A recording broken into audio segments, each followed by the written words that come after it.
That's right. Hey, welcome to Coffee with Coach. Coach, Yeah, how are you? I'm doing great. It's a beautiful morning, cloudy morning, but it feels like fall. The leaves are coming out of the trees and it's 50s. So again, I got the hoodie tee out like I did about 3 or 4 weeks ago when it got cold. But yeah, it's a great day. We're guys got their workouts done this morning, and we're getting ready to load up for practice one more time for the McMurry game. So looking forward to that. That's going to be a big game. Yeah, big absolutely, game. absolutely.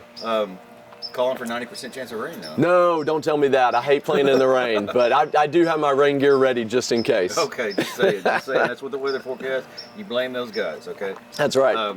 But McMurry is a big game. McMurry is tied for the lead in the SCAC right. with Texas Lutheran right now, I believe. That's right. Yeah. This could be a major upset game for you guys. What do you think? Absolutely. I mean, we go into it thinking 1-0. We go into it thinking that we're going to play to our potential and our best, and then we let the chips fall where they may. But McMurray's a really good program. Coach Neal and I have developed a relationship over the last couple of years, and they do a wonderful job. He's got some really talented players. They do a great job of coaching them up. They're doing some different things on special teams this week compared to what they've done in the past. Defensively, it's a lot of similarities, but we're seeing a few differences in what we saw when we played them week 2, which I say a few weeks back. That's like 6 weeks ago now. And then, offensively, they're definitely doing some things in the run game. They're definitely doing a few things with just play calling in different situations, but still a lot of the same things in the pass game. Their quarterback is super talented. They've got number 1's a very talented wide receiver, so very explosive team, but can also kind of bleed you to death by 1,000 cuts as well. They can be very smart about it also in that way. And so we've got to be on top of our game, but we definitely go into it feeling like we've nowhere near scraped our potential.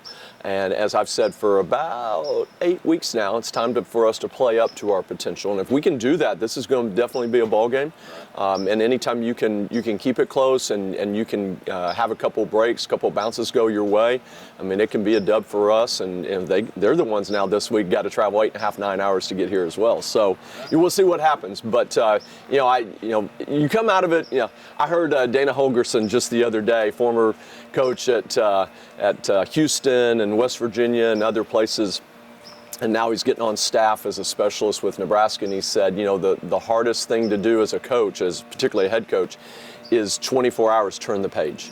But we've got a rule around here: 24 hours after a win or a loss, or win, lose, or draw, it doesn't matter. You got to turn the page and you got to move on to the next one. And that's difficult for me. It's difficult for anybody. I've been doing this for a long time. It's still a challenge. And so, the first 24 hours after a loss, you're like, I don't know if we can beat, if we can beat sand out of a wet paper bag.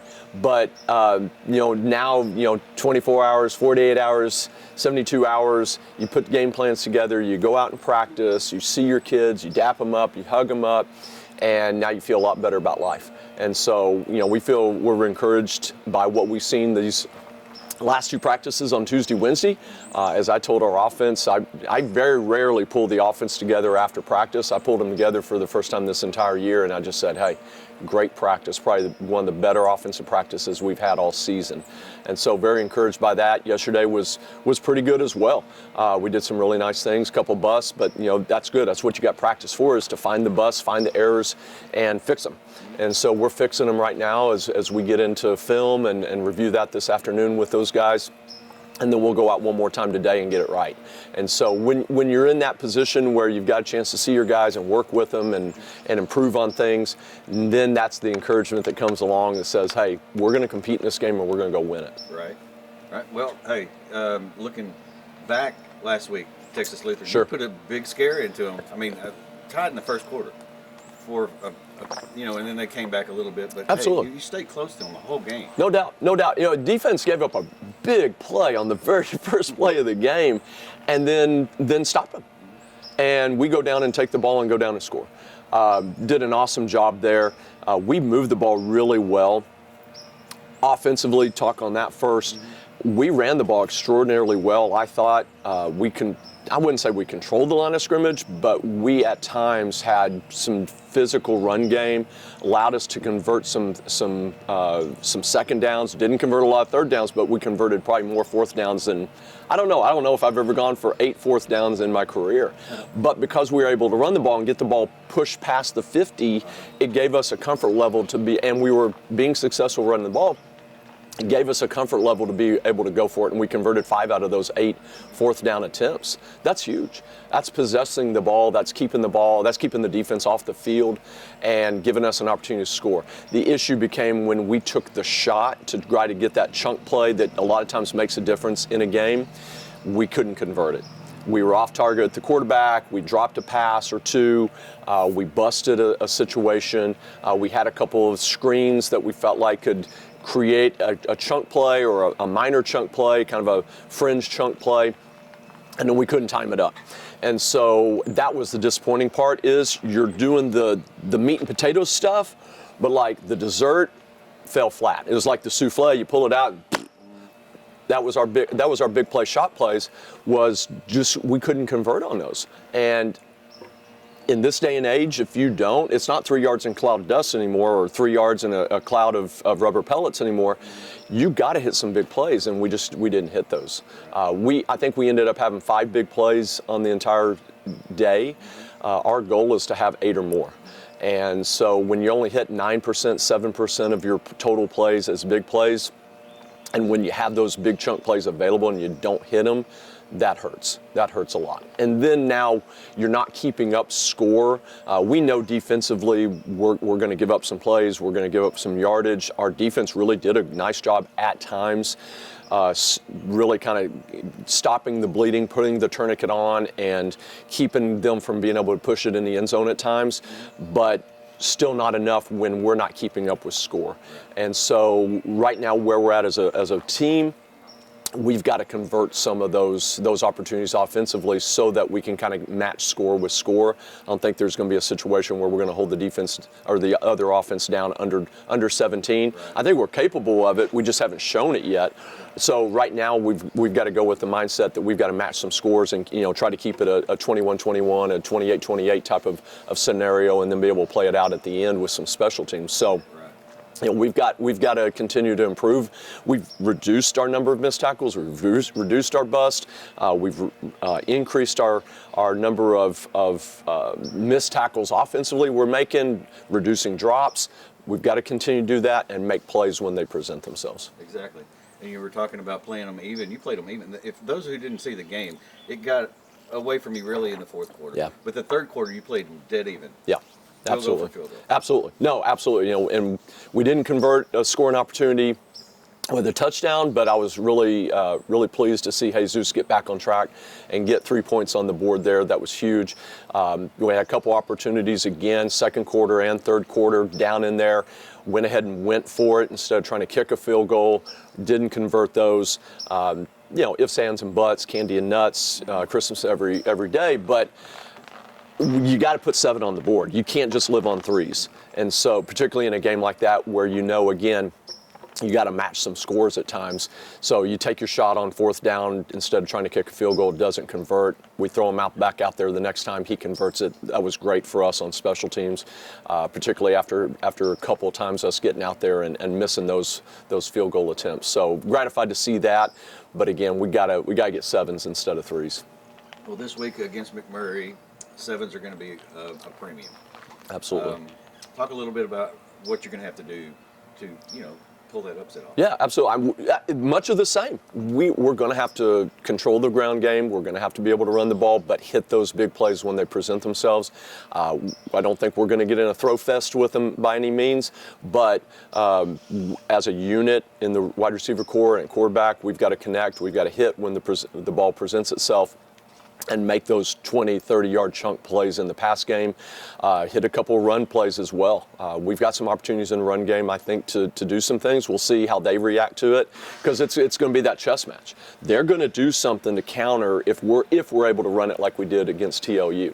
If we can go out and establish a run game, we got to then, what's our plan B when they come back out? I think I've got our idea, but that's the chess match that you just don't know. How are they going to move their chess pieces compared into our chess piece moves, and then what's that counter to that counter. Right. So we'll see how that goes. And then defensively, I think if we can contain their offense and keep them between the 30s or between the 30 and the 40, I think we've got a chance to do some things. Again, their quarterback does a great job in scrambling around, particularly late in the third quarter, fourth quarter of our last game, week 2. I mean, I think someone put Crisco on him. He's slipping around. We're like getting 2 hands on him and just falling off. And so defensively, we got to continue to improve our interior pass rush. Our interior pass rush integrity will be critical on Saturday.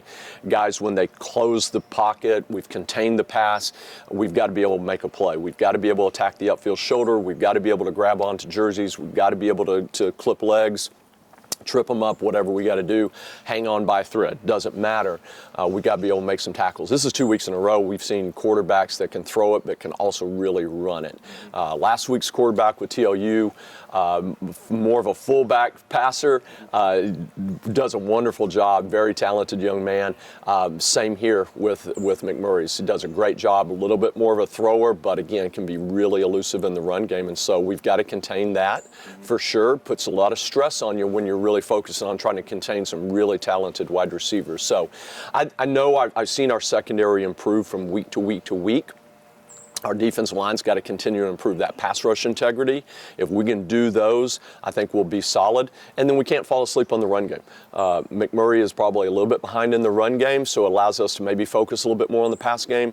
But yet still, once we establish that, we've got to contain the scramble run. We've got to contain the quarterback run. We've got to contain then their base wide zone play and a little bit of counter sweep as well. All right, I think that's going to be the checkmate move right there for you guys. Absolutely. Possible. Last home game at Pioneer Stadium, our home this year. Home this year. And just kind of talk about the morale and how and what this means to the kids. I've seen teams just completely fall apart and crumble when you go through a season like we've gone through. I just ran into an alum just an hour ago walking up here to get ready for this, and I told him the same as I've told some other people. Probably in 31 years of coaching, probably the weirdest season I've ever gone through, just with how the ball was bounced, injuries on not just our quarterback. We always focus on that one, but it's really been all over, and then just things kind of meshing but not meshing, and so it's really been a weird and challenging season for your morale for sure. But the guys still go out there and they play hard. They still go out to practice and they practice hard. There's still good energy. Could it be better? Absolutely. I mean, again, this is a great coffee Aiden made in here at the Salty Dog, but it still doesn't taste quite as good if we being 1-7 versus 7-1. And this would be tremendous coffee. Everything's a little sweeter. Everything's a little bit better. Everybody has greater energy and enthusiasm when you're 7-1, when you're winning versus 1-7. And that was really the challenge I gave them on Monday when we have our mental Monday and we go back and focus on the last game is, guys, the integrity of being a competitor demands that you create your own energy.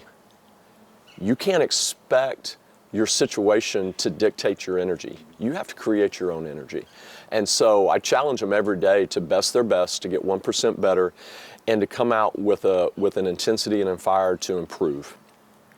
And as I told them on Monday, we think the energy results in the execution. It's just the opposite. Let's have great execution because we had great preparation. That execution will lead to better plays. Better plays lead to first downs and stopping. It's third down, 3 and outs for the defense, and leads to success and W's and touchdowns and all that. That's where the energy starts to come from. Yeah, you got to create your own energy, but you create your own energy with the integrity of being a competitor.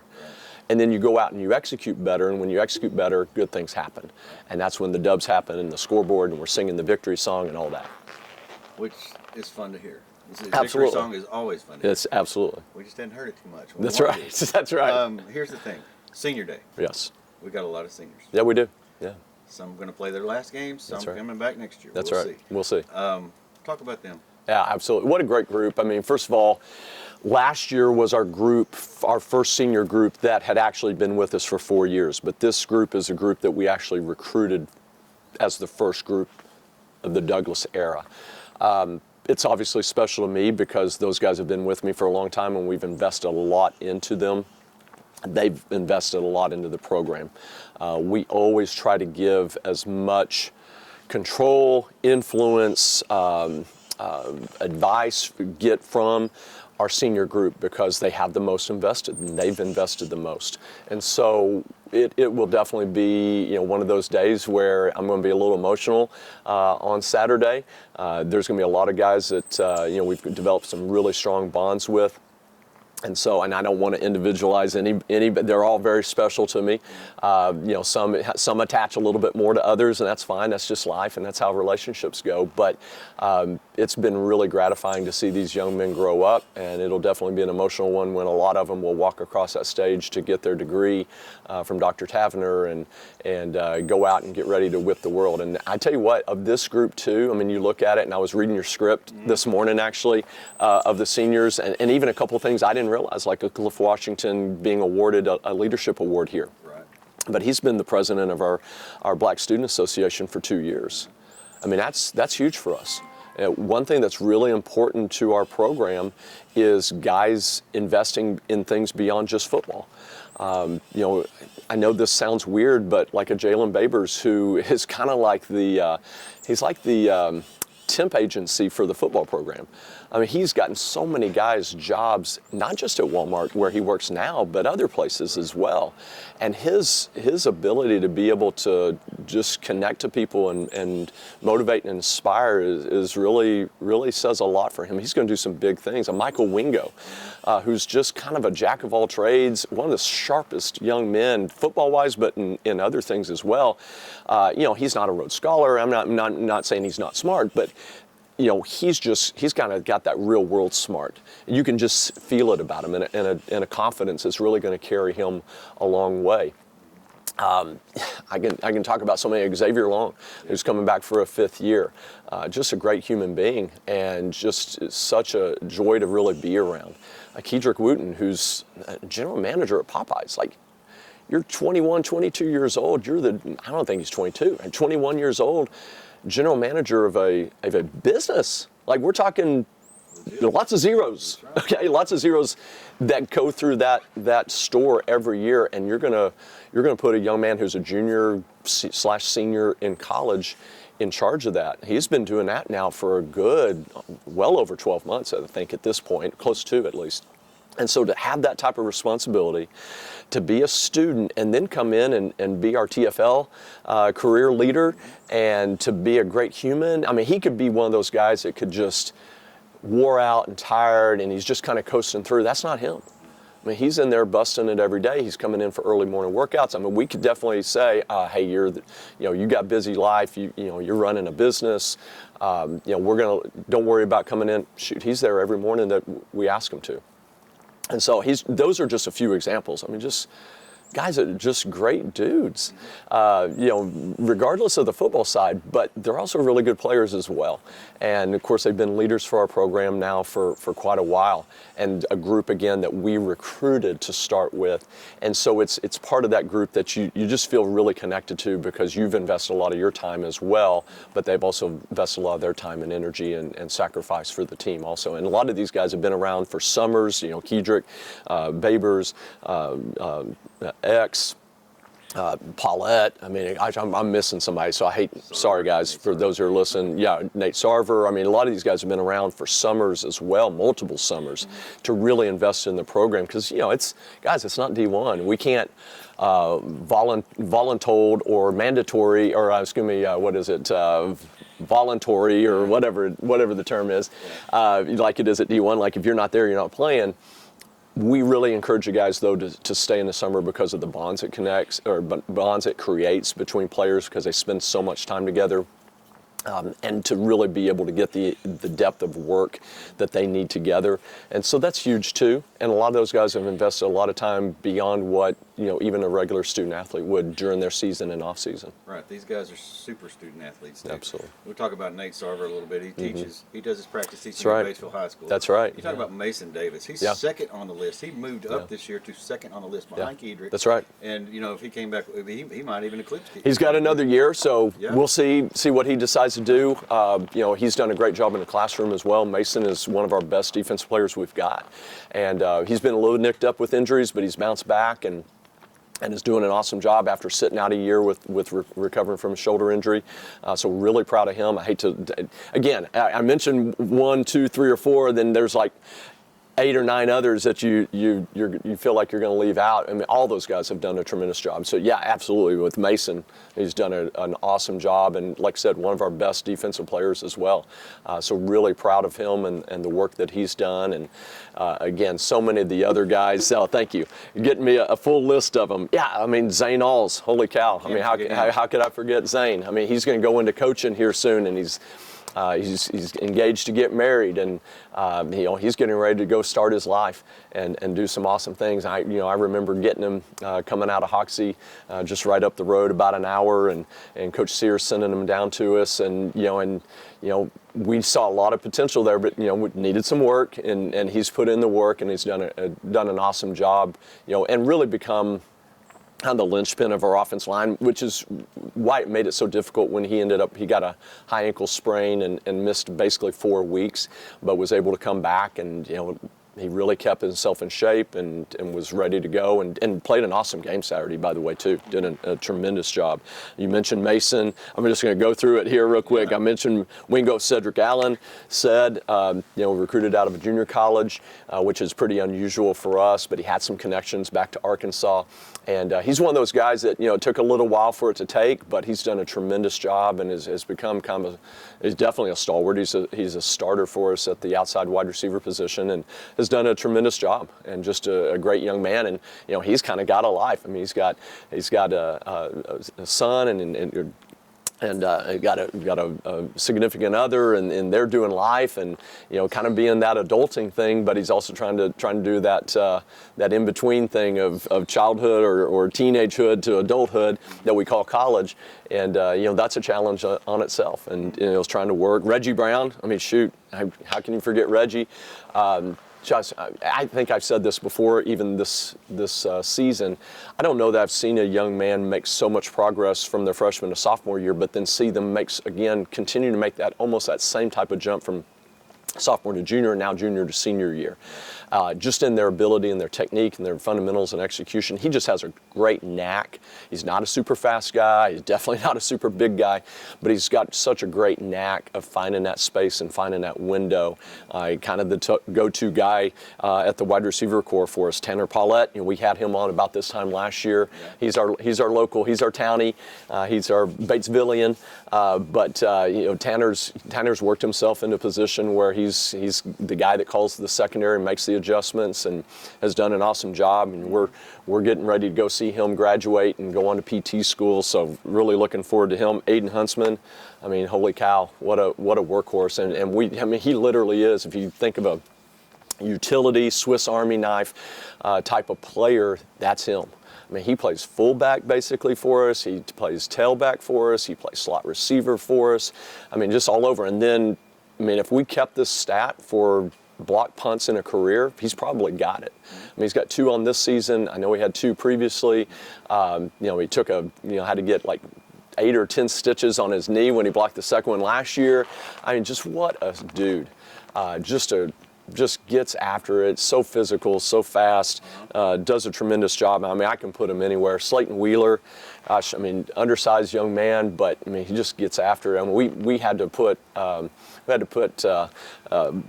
just a harness on him early as a freshman, because he was just going down and just lighting people up on the scout team. We're saying, like, hey, temper down. We don't need anybody with a concussion out of this drill. But he's just such a hard charger. I mean, he's good for 1 or 2 fights a year during the season, because he's going so hard, and it just it's practice. And so there's a certain tempo that guys understand, hey, you got to go a certain level, but when the guy takes it to the next level, sometimes it can ruffle some feathers. But what a great young man. We talked about Jalen earlier, Cliff Washington we talked about. Just great seeing him continue to develop and what he does outside of just the football side of things. Ryan King, Ryan was one of my direct recruits from Truman High School. He's come in here. He's going to leave early. He's got a lot of credits that he brought while he was in high school, and so he's going to graduate at the end of the spring. We're kind of sad about that, but we're looking forward to seeing what he'll do. And he's a great young man that's given a lot to the program as well. So I think I covered them all. Yeah. There might be one or two in there that I missed, but so no offense to any of the guys that are watching, but what a great group, just a tremendous group of young men. And more importantly, I'm not creating this, I'm stealing this, but ask me how well I coached, not after Saturday or the end of the season. Ask me 10 years, 20 years down the road. Let's see what these guys are doing with their lives. They're going to be some tremendous human beings. No doubt. When they get out into the world and do their thing, there's no doubt in my mind that they've been prepared. No doubt. To the greatest. Yeah. And what does that say about your program? Well, I hate using the term mission statement, but our mission statement, you've heard it before, 4 for 40. The 4 years that we have them, we're trying to get them ready for the next 4 years of life, and I think all of competitive athletics, but particularly football, because it's such a big roster sport, and it's such an emotional sport too.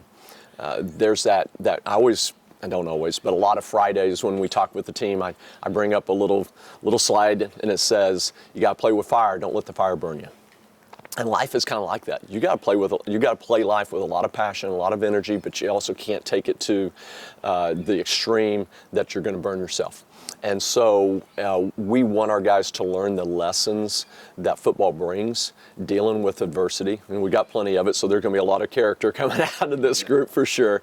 But being able to work with a wide variety of different people and different backgrounds and attitudes and beliefs and motivations in a big team dynamic for one common goal. That's the beauty of sports, is you're bringing a lot of people together for one common goal. And you get out in the work world, sometimes that goal it can be pretty unifying, but sometimes it's not. And so being able to work together with other people and connect and develop relationships so that everybody's on the same page working toward that is really important. And so I think there's a lot of lessons that can be learned. That's why if I ever became a CEO of something, I'm got to hire people, I'm going to look for student athletes first, particularly big group team student athletes, because of the dynamic that they have to work in big groups and sometimes small groups. Again, football is kind of like a corporation. We've got this big entity, but we've got divisions. And those divisions for us are called position groups. And then divisions can be combined, or those position groups can be combined into units. That's offense and defense and special teams. And so it in a lot of ways, it's kind of like the bureaucracy of a corporation.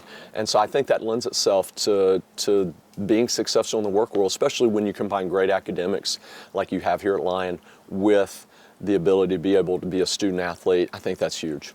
No doubt. Well, we pretty much covered a lot of things. We have covered a lot of things this morning. And we didn't have a plan going into this one either, so that's good. We didn't really talk about anything that we were going to talk about. But freewheeling is sometimes the best. The encouragement level that you provide and your coaches provide is off the charts to these guys. And I know it's hard when it's like this, but at the same time, you're preparing these guys for life. Absolutely. And they are going to be ready when they graduate. And Absolutely. They walk. This is going to be my first year where I've got the 4 guys. That's right. 4 years That's coming right. up now. That's so right. these guys graduate, they'll be my freshman class. That's right. So that's special. These guys are special. Mm-hmm. Saturday's going to be a special game. Yeah, absolutely. 2:00 kickoff, Pioneer Stadium against McMurray. That's right. Your thoughts? Yeah. No. Again, anytime you get to tee it up, definitely don't take it for granted. I know these seniors won't, because this will be their second to last, their last at home stadium. We'll do our senior salute next week, because that'll be the last game. But this will be special for them because of that. But as I told the freshmen, hey, you turn around and you're going to be in this spot. You think it's a long ways away, but it's not. 40 potential games go by really quickly. 31 years for me has gone by really quickly. People think I'm kidding. I'm not kidding. Like, I look back and I'm like, where did it go? So don't take it for granted. It's an opportunity to go out and show who you are as a competitor, show who you are, your competitive character. And so go out there with everything you've got, prepare with everything you've got, and go out and execute with everything you've got. And then let's go win and let's get a victory song going. No doubt. fans be there at least 30 minutes before to see That's the right. senior day ceremony for the kid for the football players. Yeah, we'll start senior ceremony at 1:40. The clock is telling us that we're coming up on time. Yeah. 1:40 we'll start that. Hopefully about 15 minutes, because 15 guys, it'll be tight to fit in, but we'll get it done. And then we're going to tee it up at 2 o'clock and get it on with the Warhawks of McMurry University. Hey, bring your rain gear. I know the weatherman says it's going to rain, so just be safe. Bring an umbrella. Probably better be safe.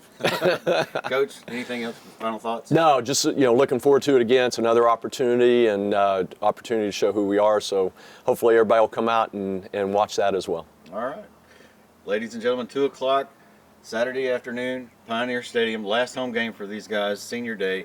Be there. Or be square. Or be square. That's right. All right. Go Scots. Go Scots.